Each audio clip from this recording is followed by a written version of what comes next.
श्री दुर्गा अष्टोत्तरशतनाम स्तोत्रम्।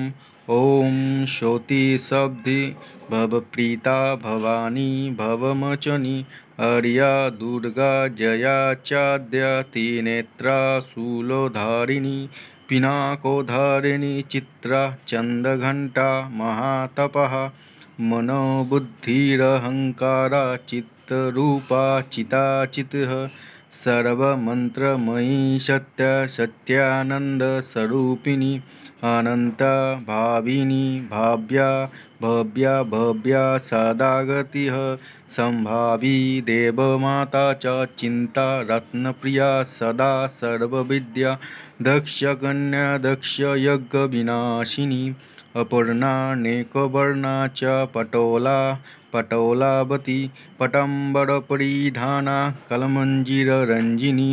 अमेय विक्रमा क्रूरा सुन्दरी शूरसुन्दरी वनो दुर्गा च मातंगी मतंगमणिपूजिता ब्राह्मी महेश्वरी चंद्री कौमारी वैष्णवी तथा चामुण्डा चैव वाराही लक्ष्मीश्च पुरुषाकृतिः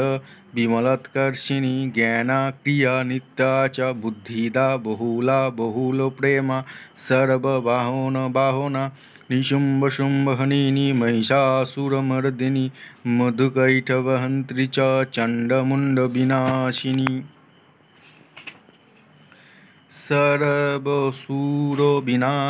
च सर्वदानवघातिनी सर्वशास्त्रमयी सत्य सर्वास्त्रधारिणी तथा अनकशस्त्रहस्ता च अनकशास्त्रस्य धारिणी कुमारी चैककन्या च कैशोरी युवती यतिः अपौरा चैव पौरा च विद्यमाता बलप्रदा महोदरी मुक्तकेशी घोररूपा महाबला अग्निजाला रद्रमुखी कालरात्रितपस्विनी नारायणी भद्रकाली विष्णुमाया जलधरी शिवदूती कराली च अनंता परमेश्वरी कात्यायनी च सावित्री प्रत्यक्षा ब्रह्मवादिनी।